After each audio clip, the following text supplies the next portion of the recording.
अस्मिता भनेको मेरो आफ्नो अस्तित्वको बोध, त्यसलाई अस्मिता भनिन्छ।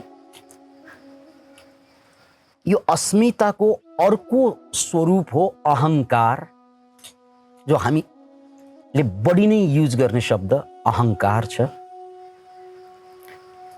र अहंकार भन्नु, अस्मिता भन्नुमा अस्मिता भन्दा सुन्दर सुनिन्छ, किनकि यो अस्तित्व हो, मेरो अस्तित्व, म हुनुको अस्तित्व, मेरो उर्दूमा यसलाई वजूद भनिन्छ, मेरो वजूद। अस्मिता। अहंकार पनि त्यही हो फेरि, तर अहंकार अलिक कठोर शब्द बुझिन्छ। हामी अहंकारलाई पोजिटिभ रूपमा हेर्दैनौँ, अहंकारलाई हामी नेगेटिभ रूपमा हेर्ने गर्छौँ। अब अस्मिता भन्नुस्, अहंकार भन्नुस्, मूलतः दुवैको अर्थ एउटै हुन जान्छ। अतः हामीले योभन्दा अगाडिको 3 चरणलाई सरसर्ती केलाउँ त। वितर्कानुगत समाधि, समाधि नै घट्यो। त्यसपछि विचारानुगत समाधि, अझ गहिरो समाधि घट्यो। त्यसपछि फेरि तेस्रो समाधि अझै शिखरमा आनन्दानुगत समाधि घट्यो। र यो तीनैवटा समाधिको लेभल पार हुन्छ कहिले त भन्नाले, जब साधकले या गुरुले आफ्नो साधना, अभ्यास र वैरागलाई सँगसँगै लान्छन्। याद राख्नुहोस्, पुराका पुरा पतञ्जलि शास्त्रको सार नै अभ्यास वैराग्याभ्याम तन्निरोध। सतत अभ्यास र सतत वैराग, यो दुई कुरा समाधि घट्दा समेत त्यसलाई जारी राख्नुपर्ने हुन्छ। एउटा समाधि पछि अर्को समाधि घट्छ, अर्को पछि अर्को समाधिको लेभल पार हुन्छ, तर त्यही बेला साधक झुकिएर म मुक्त भएँ, म इनलाइटेन्ड भएँ भनेर गुरु बनिदिन्छन् कति। र त्यसपछि साधना जारी भएन भने, वैराग जारी भएन भने त्यहाँबाट यात्रा माथि जाँदैन। अतः यो यात्राको, यो खण्डको यात्राको शिखर हो अस्मितानुगत समाधि। अब यो अस्मितानुगत समाधि भनेको ठुला ठुला गुरुहरू, जो हामीले सुन्नमा आएको गुरुहरू, पढ्नमा आएको गुरुहरू, हामीले साधना सिकेका गुरुहरू, यी गुरुहरूलाई समेत यो अस्मितानुगत समाधि नघटेको पाउन सकिन्छ। Can you imagine? तलका समाधिहरू घटेका होलान्, माथि माथि आएका होलान्।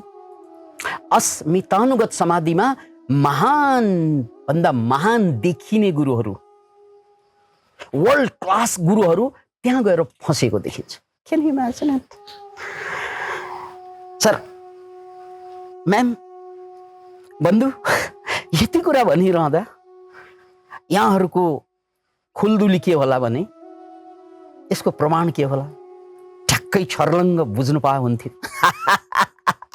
प्रमाण पाएन भने अनुमानमा अल्झिन्छौँ। अनुमान भन्दा त प्रत्यक्ष हुनु पर्यो। यही सन्दर्भमा 20औं 21औं शताब्दीमा सबभन्दा बढी चर्चित दुई गुरुको प्रसङ्ग उब्काउन चाहन्छु। एकजना गुरु जसलाई ओशो रजनीश भनेर सबैले चिन्छन्, र अर्को गुरु सत्यनारायण गोयनका, विपස්සनाचार्य सत्यनारायण गोयनका भनेर सबैले चिन्छन्। अध्यात्ममा चासोले नै सबैले चिन्ने यी शिखर पुरुष, दुई शिखर पुरुष। अब ध्यानपूर्वक प्रसङ्ग सुन्नुस्। सत्यनारायण गोयनका अर्थात विपश्यनाचार्य श्रद्धेय सत्यनारायण गोयनका दुनियाँभरमा उनका फलोवर्सहरू छन् र उनलाई कसैले प्रश्न गरे, गुरुदेव ओशो रजनीशको बारेमा, त्यो बेला ओशो नाम थिएन, आचार्य रजनीश या भगवान श्री रजनीश, ओशो रजनीशको बारेमा या आचार्य रजनीशको बारेमा तपाईको बुझाइ के छ? हजुरको बुझाइ के छ? यसरी उनका कुनै शिष्यले सोधेको यो प्रश्नको जवाफमा सत्यनारायण गोयनकाले प्रयोग गर्नुभएको शब्दावली के थियो भने, बेचारा ओशो, बेचारा रजनीश।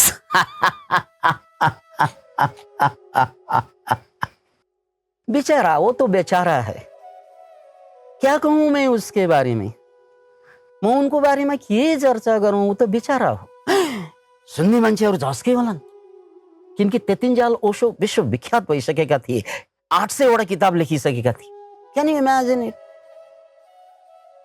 अनि गोयनका, सत्यनारायण गोयनका वहां भन्नुहुन्छ वो तो बेचारा है। मैं उसे बेचारा ही कहूंगा ना, किनभने उनले विपश्यनाको कुरा मैबाट सिकेका हुन्।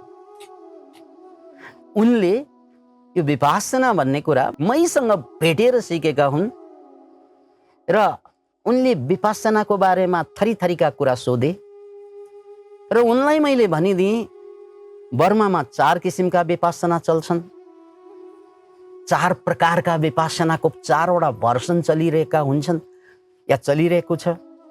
यो 4 वटा विपश्यनाको भर्सनमा एउटा भर्सन छ जसमा भस्त्रिका जस्तो श्वास क्रिया गरिन्छ, स्वा फा गरिन्छ र एकदम भस्त्रिका जस्तो श्वास क्रिया गरिसकेपछि अन्तमा गएर अनि विपश्यना सुरु गरिन्छ। अनि यो कुरा मैले बताइरहँदा, गोयनकाको कुरा म भन्दैछु, बताइरहँदा रजनीशले भने यो 4 वटामा मलाई त यही ठिक लाग्यो। यो स्वाफा गरेर थाकिसकेपछि मान्छेलाई ध्यान लाग्नु सहज हुन्छ, यही विधिलाई मैले अपनाउँछु। पछि गएर उनले आफ्नो डाइनामिक भन्ने मेडिटेसनमा यसलाई जोडे पनि। त्यसकारण ओशो रजनीशलाई मैले बिचारा भन्नुको कारण के त भन्नाले उनले विपश्यनाको मर्म नै भुलाइदिए। कहाँ विपश्यनामा साधना गर्दा श्वासमा ध्यान केन्द्रित गर्दै श्वास अझ सूक्ष्म हुँदै झन्डै कुम्भकको दशा आउँछ। कहाँ स्वाफा गरेर ध्यान सिकाएर विपश्यनाको मर्म समाप्त पार्दै उनले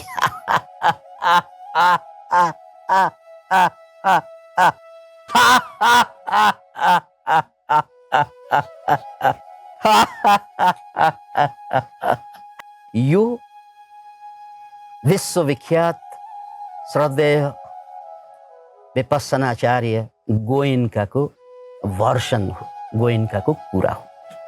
ओशो रजनीशमाथि पूना स्थित रजनीश आश्रम में विपश्यना ध्यान होता है और आप जिस पद्धति से विपश्यना ध्यान करवाते हैं उसमें क्या कोई फर्क है? किसी दूसरे की क्या निंदा करें? उस बेचारे ने आध घंटे हमसे बात की, विपश्यना कैसे होती है, कैसे शुरू होता है, तो आनापान की बात बताई उसे, तो सांस लेते हैं तो कितने प्रकार के सांस लेते हैं, तो बर्मा में 4 प्रकार की सांस की साधना होती है, उनमें से सिखाया 4 इस तरह से होती है। तो एक उसमें से ये कि भस्त्रिका जोर जोर से सांस लो, थका दो, और थका करके आध घंटे थका के फिर लेटाओ तो बड़ी शांति मिलेगी, बस निर्वाण मिल गया। ऐसा ही बर्मा में चलता है। तो चारों समझाए तो कहा यही ठीक है और शुरू कर दी। अरे कहाँ विपश्यना और कहाँ भस्त्रिका। अब बेचारा चला गया, रहता तो उसको समझाते। अब यही कुरा गोयन्काले एउटा इन्टरभ्यूमा पत्रिकामा पनि छपाइदिए, इन्टरभ्यू दिएर। त्यसपछि अब ओशो रजनीशका शिष्यहरूलाई सप्रमाण गोयन्काले ओशोलाई आफैबाट विपස්සना सिकेर त्यो विपස්සनालाई विकृत बनाइदियो भन्ने जुन प्रकारान्तरमा जुन आरोप आयो, स्वाभाविक हो उनका शिष्यहरूलाई चोट लाग्नु र शिष्यहरूले त्यो पत्रिकाको कटिङ लिएर ओशो रजनीशका या त्यो बेलाको भगवान श्री रजनीश नाम त्यसैबाट चलिरहेको थियो, त्यहाँ गएर सोधे पनि भगवान गोयन्काको बारेमा तपाईको विचार के छ? उनले त हजुरले उनैबाट विपස්සना सिके र त्यो विपස්සनालाई जस्ताको तस्तै प्रयोग नगरिकन विकृत बनाइदिए, यस्ता खालको आरोप आइरहेको छ हजुरमाथि। आरोप प्रकारान्तरमा के हो सच्चाइ? के हजुरले साँच्चै सत्यनारायण गोयन्कासँग विपස්සना सिक्नु भएको र त्यसलाई चाहिँ विकृत पारिदिनु भएको हो? अब ओशोको जवाफ सुन्नुहोस्।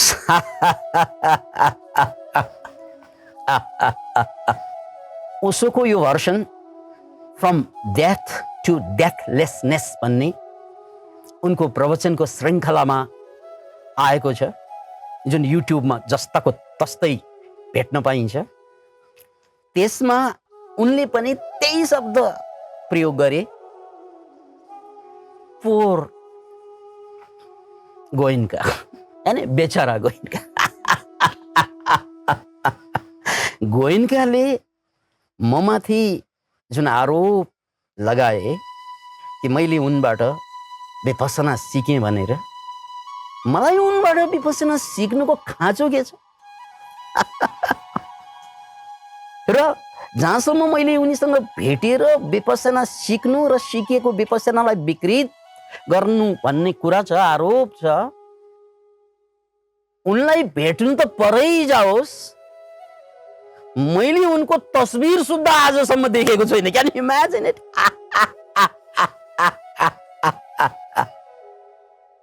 अरे यार, जुन मान्छेको तस्बिर मलाई थाहा छैन, जुन मान्छेको आकृति मलाई थाहा छैन, जुन मान्छेको मलाई प्रकृति थाहा छैन, त्यो मान्छेसँग मैले विपස්සना सिकौँ?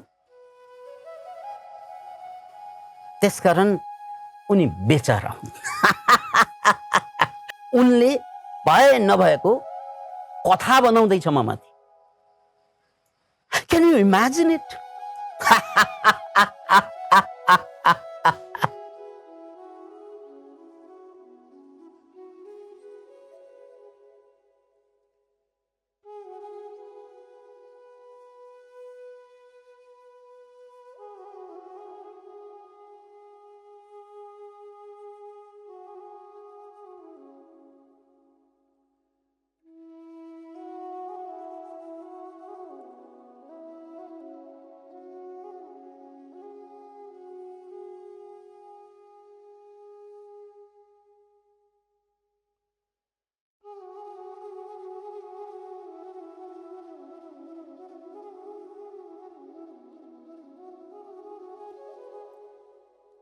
अब मैले यहाँ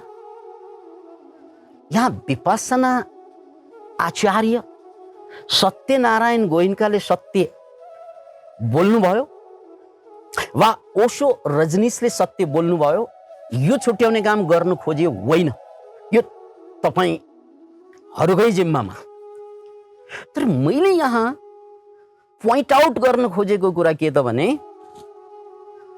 दुई मध्ये एकजनाले त झुटो बोले। Can you imagine it?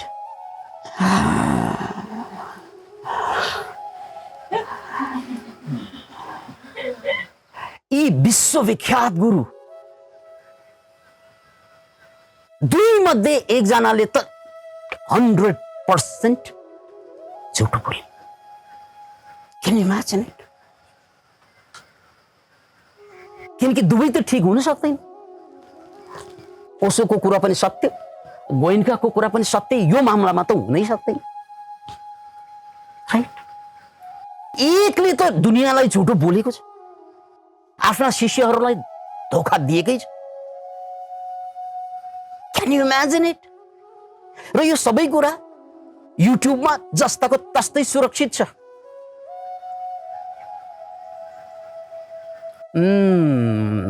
अब कसले झुटो बोल्यो भन्ने कुरा, यो मेरो कुरा सुनिरहँदा तपाईहरुमध्ये कति मान्छेको आस्था ओशोतिर होलान्? त्यो आस्था तपाईको ओशोतिर अलरेडी छ भने तपाईहरु सबैले के भन्नुहुन्छ? ओशोले झुटो बोल्नै सक्दैन, त्यो गोइन्कै होला। ओशो त भगवान, फुल्ली इनलाइटेन्ड बिइङ्स, कसरी झुटो बोल्ने? त्यसकारण त्यो पक्कै गोइन्काले झुटो बोलेको, ओशोमाथि मेरो शंकै छैन। त कसले भन्छन्?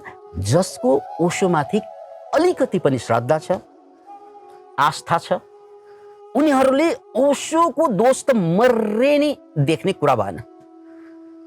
अब यसको ठ्याक्कै उल्टो फेरि दुनियाँभरमा गोइन्काका फलोअर छन्। कमसे कम बुद्धिस्ट वर्ल्डका मान्छेहरू गोइन्का प्रति, गोइन्का ओशो भन्दा पनि माथि, कृष्णमूर्ति भन्दा पनि माथि पनि हिँडेका मान्छेहरूको भिड छन्। ती मान्छेहरूलाई यो मेरो कुरा सुनिरहँदा, या प्रमाण सहितको कुरा छ, यो विकासानन्दको यो वक्तव्य सुनिरहँदा, यो चर्चा सुनिरहँदा उनीहरूलाई के लाग्छ भन्नाले गोइन्काले त झुटो बोल्नै सक्दैन, बोल्ने कुरै आएन। किन भन्नाले झुटो बोल्नु भनेको अध्यात्ममा, त्यो पनि बुद्धिज्ममा पनि शील भङ्ग गर्नु हो। मुषावादा वेरमणि शिखापदं समादियामि, यानी म आजबाट अहिलेबाट कहिल्यै पनि झुटो बोल्दिन भनेर कसम खाएको हुन्छ साधकले। मुषावादा वेरमणि, यसरी कसम दिनदिनै खाइरहेको हुन्छ। र यस्ता व्यक्तित्व जसले झुटो नबोल्ने कसम खाँदै अगाडि आएको हुन्छ, उनले कसरी झुटो बोल्न सक्छ? त्यसकारण पक्कै ओशो होला यो। पक्कै ओशोले झुटो बोलेको सिक्ने हाम्रा गुरुबाट, अनि चाहिँ आफ्नो भर्सन बनाउने, अनि फेरि तस्बिर पनि देखेको छैन रे के भने यो मान्छे यस्तो भन्न, फेरि यताका पक्षका मान्छेहरूले त्यही आरोप लाउँछ। अब तपाईले मेरो कुरा सुनिरहँदा तपाईलाई के लाग्छ?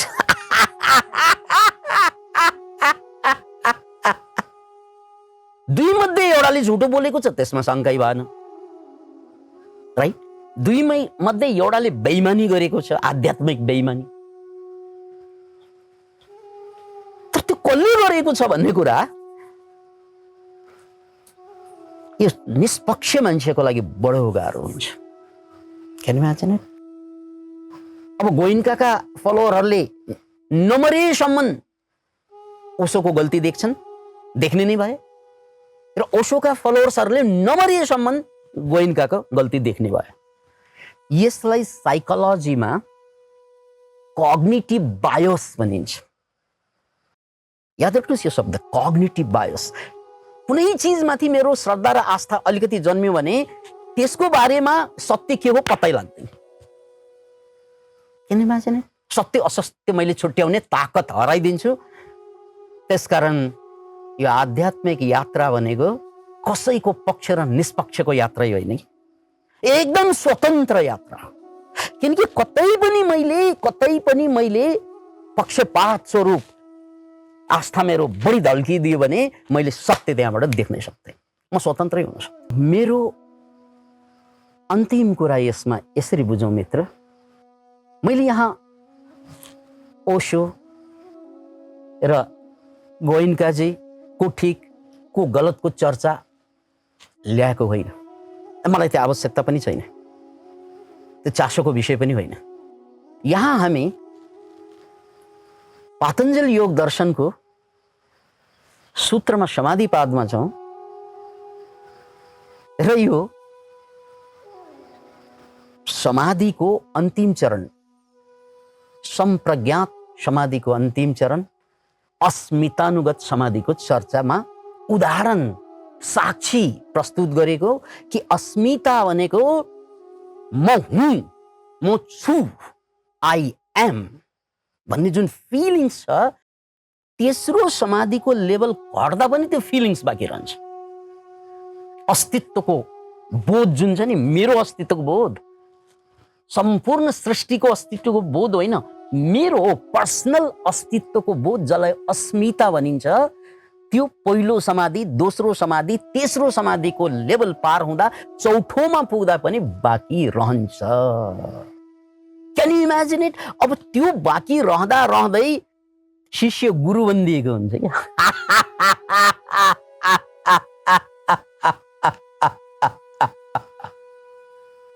त्यो लेभल पार हुन अगाडि नै गुरु भइदिँदा कि इमान्दार पूर्वक भनिदिनु पर्यो म यो लेभलमा छु, मबाट पनि गल्ती हुन्छ भाइ। एउटा कुरा कि इमान्दार हुनु पर्यो, म त केही होइन, म त यो लेभलको मान्छे, म केही होइन, म जुन लेभलमा छु त्यो सगर्व घोषणा गरिदिनु पर्यो। के होइन भने कम्तीमा त्यो लेभल पनि पार हुनुपर्ने। तर मैले यहाँ के विश्वविख्यात दुई गुरुको कुरा गरिरहँदा यहाँ दुई मध्ये एकजनामा त्यो लेभल घटेको छैन भन्ने छर्लङ्ग भएन। अस्मितानुगत समाधि घटेन। त्यो अस्मितानुगत समाधि नघटेकोले पहिलो समाधिलाई नै सायद उहाँहरूमध्ये कसैले अब यो सक्यो, यात्रा यहीँ टुङ्ग्यो भन्ने सायद कसैलाई बोध भयो होला। याद राख्नुहोस्, अस्मितानुगत समाधि। त्यसैले यहाँ अस्मितानुगत समाधि भनेको त्यो लेभल भनेर बुझ्नुपर्छ जुन लेभलमा म भन्ने जुन अस्मिता छ त्यो बोध पनि हुँदैन। पहिलोमा विचार हुँदैन, दोस्रोमा भाव हुँदैन, तेस्रोमा आनन्द हुँदैन, अनि चौथो लेभलमा पुग्दाखेरि यो सबै भोग्ने जुन अस्तित्व हो नि, जसरी फिल्म प्रोजेक्ट कहाँ हुन्छ? पर्दामा हुन्छ, राइट? अब पर्दै छैन भने सक्यो कुरा। याद राख्नुहोस्, फिल्म तबसम्म मात्रै प्रोजेक्ट हुन्छ। रातो, नीलो, भिलेन, हिरो, हिरोइन, यो सबै प्रोजेक्ट हुने ठाउँ कहाँ त? पर्दामा देखिने हो यिनीहरू। तर जब पर्दा हुँदैन नि, अब देखिने कहाँ? सक्यो, सक्यो। That's bang! यही हो अस्मितानुगत समाधि। अब म भन्ने जुन अस्मिता, अहंकार, जुन बोध हो, छैन म। यसलाई बुद्धको भाषामा सत्काय दृष्टि समाप्त हुनु भनिन्छ। के रे? सत्काय दृष्टि समाप्त हुनु, बस केही पनि छैन, राइट? अब अगाडि पर्दा छैन भने म भित्रको भिलेन प्रोजेक्ट हुने ठाउँ पनि भएन, म भित्रको हिरो प्रोजेक्ट हुने ठाउँ पनि भएन, केही पनि छैन, अगाडि खाली छ।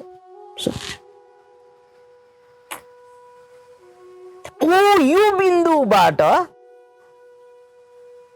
ट्रान्सफर्मेसन सुरु हुन्छ। अब बल्ल गएर समाधिले पूर्णता पायो। अब बल्ल गएर समाधिले पूर्णता पायो। अब तपाईं म भन्ने जुन काम चलाउको लागि शब्द त प्रयोग गरियो, तर त्यो शब्द प्रयोग गर्नुको बावजुद पनि त्यहाँ म भन्ने, त भन्ने दुवै छैन। मुक्ति यात्रा यो बेलासम्म अन्तिम धागोको रूपमा, मुक्ति यात्रामा अन्तिम धागो के हुन्छ त? अब म छैन, बुझ्नुस् यसलाई, म भन्ने बोध छैन, त भन्ने बोध छैन भने अब के चिज बाँकी छ त? अब मलाई चलाउनु त पर्यो, उठ्नु पर्यो, बस्नु पर्यो, खानु पर्यो, हो म मान्छेको भिडमा हुन्छु या जङ्गलमा हुन्छु, जहाँ हुन्छु हुन्छ। अब मलाई केले चलाइरहन्छ त भन्नाले त्यहाँ चलाइरहने एउटै तत्त्व हुन्छ, त्यो भनेको संस्कार मात्रै हो। पतञ्जलिको 18औं सूत्रमा विराम प्रत्ययाभ्यास पूर्व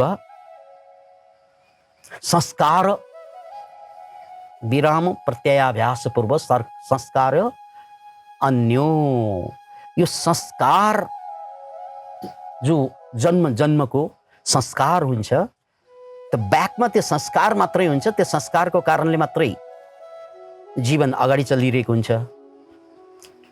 म भन्ने समाप्त भइसकेको हुन्छ।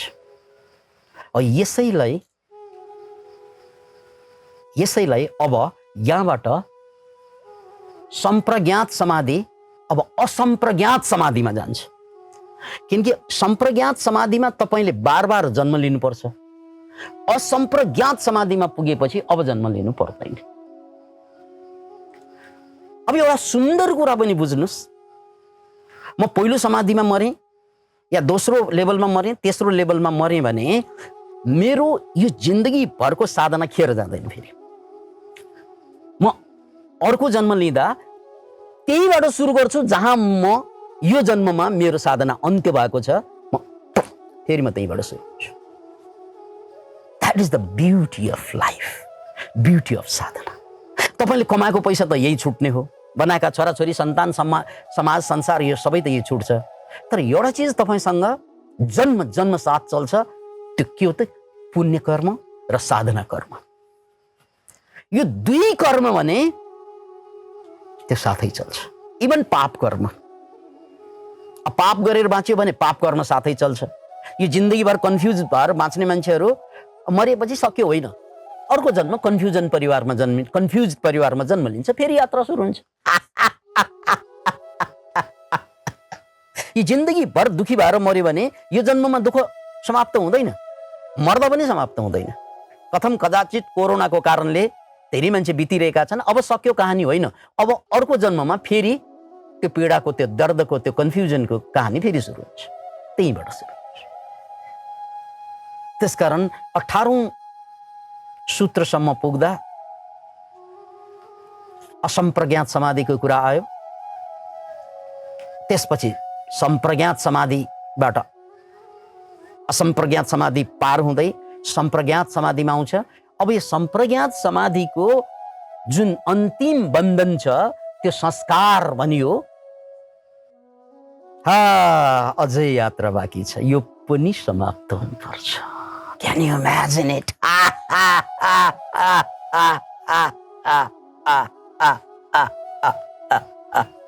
बन्धुहरू, मैले श्रद्धेय सत्यनारायण गोयनका, श्रद्धेय ओशोको नाम अगाडि ल्याएर यदि कसैलाई आपत्ति पर्यो भने म क्षमा प्रार्थी पनि छु। मेरो कुनै आशय होइन कुनै गुरुहरूको बारेमा बोल्नु या उहाँहरूको कमजोरी देखाइदिनु। मेरो त एउटै आशय छ कि कसरी साधकहरू साधना गर्ने क्रममा अल्झिन्छ र त्यो गुरु भनौँ या शिष्य भनौँ, उनीहरू अल्झिन्छ, त्यो कुरा पतञ्जलि योग सूत्रको आलोकमा यहाँहरू समक्ष पेश गरेको मात्र हुँ। मेरो आशय कोही पनि साधकहरू आइन्दा, कोही पनि गुरुहरू आइन्दा यो अन्तरयात्रामा कतै नअल्झुन्, यही कामना मात्रै छ। जय होस्।